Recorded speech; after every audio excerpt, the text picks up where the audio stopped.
Well, we knew he was going to start fast, and the idea was to stay tight, hit him with body shots as he comes in, and he's going to break him down slowly, and that's exactly what happened. You know, Zurdo's a one of a kind.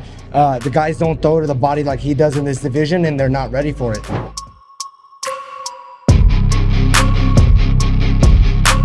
Gilberto Zurdo Ramirez has dismissed the notion that a potential clash with IBF cruiserweight champion Jai Opetaia would be a 50-50 fight. Ramirez, 47-1 with 30 knockouts, confidently asserts that he possesses the best chance of defeating anyone in the cruiserweight division, including the undefeated Opetaia, 26-0.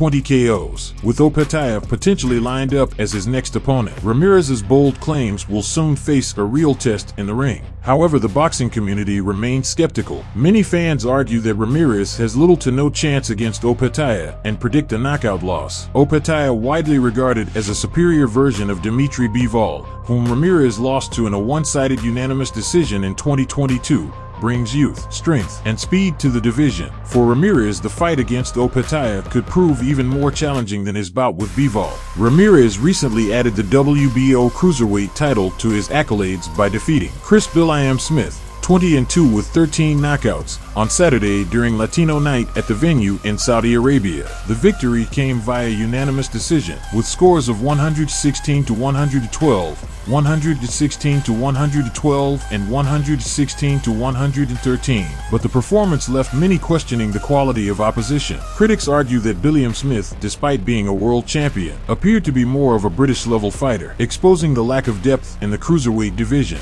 This perceived weakness has allowed fighters like Ramirez and Bill I Am Smith to claim titles they might struggle to win in more competitive divisions like light heavyweight or super middleweight. In the bout, Ramirez absorbed several heavy shots from Bill I Am Smith, but ultimately outworked and outboxed his limited opponent. Reflecting on the fight, Ramirez downplayed the impact of Billiam Smith's punches. It seemed like he was throwing hard punches, but it didn't do anything to me.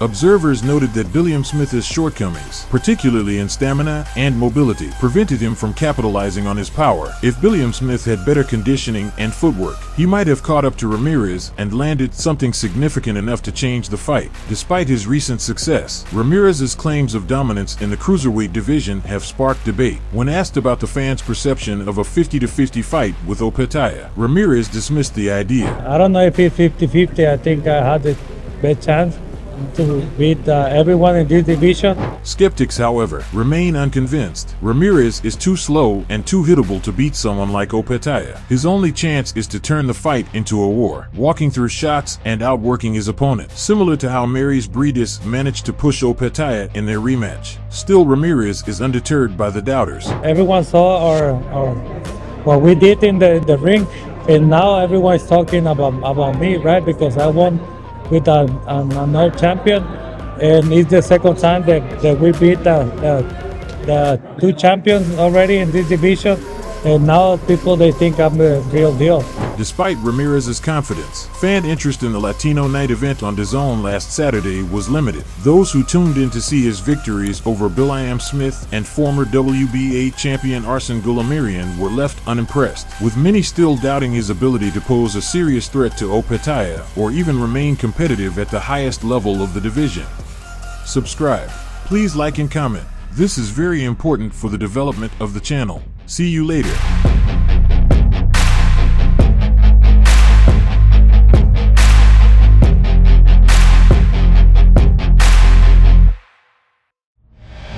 Is a fast learner, and the kid can hit.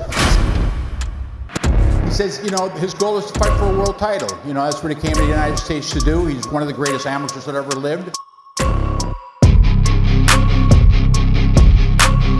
David Benavidez might have taken a gamble too big by deciding to face the dangerous and highly skilled WBA regular light heavyweight champion David Morrell on February 1st. For the past 2 years, Benavidez, 29-0, 24 KOs, has been steering clear of the Cuban sensation Morrell, 11-0, 9 KOs, opting instead for less challenging bouts against seasoned veterans like David Lemieux, Caleb Plant, and Demetrius Andrade. Despite repeated callouts from Morrell, Benavidez and his father and trainer, Jose Benavidez Sr., appeared hesitant to risk his undefeated record against such a formidable opponent. It wasn't until after Morrell Jr.'s less than stellar performance against Radivoj Kalajdzic on August 3rd that the Benavidez camp finally agreed to the matchup. According to Salvador Rodriguez on Twitter, the highly anticipated showdown is set to take place at the T-Mobile Arena in Las Vegas on February 1st, headlining a PBC event. For Benavidez, this fight carries enormous stakes. A loss would derail his chances of securing a lucrative bout against the winner of the Artur Beterbiev vs. Dimitri Bivol rematch in Riyadh, Saudi Arabia. The opportunity to cash in on what could be a career-defining payday would evaporate, leaving Benavidez at a critical crossroads in his career. Benavidez's transition to the 175 pounds division has already raised doubts about his ability to dominate at light heavyweight. In his debut in the weight class on June 15th against former light heavyweight champion Oleksandr Gvozdyk, Benavidez won via unanimous decision but struggled visibly in the second half of the fight. He faded after the 6th round, absorbing significant punishment and looking worse for wear by the final bell. The numbers from that fight tell part of the story. Benavidez landed 270 of 749 punches, 36%, while Gvozdyk connected with 223 of 675, 33%. However, it was Gvozdyk's harder, more effective shots that left Benavidez battered. Excuses about hand injuries didn't satisfy fans, who noted that his struggles mirrored similar issues he'd faced at 168, where he relied on physical advantages against smaller, less skilled opponents.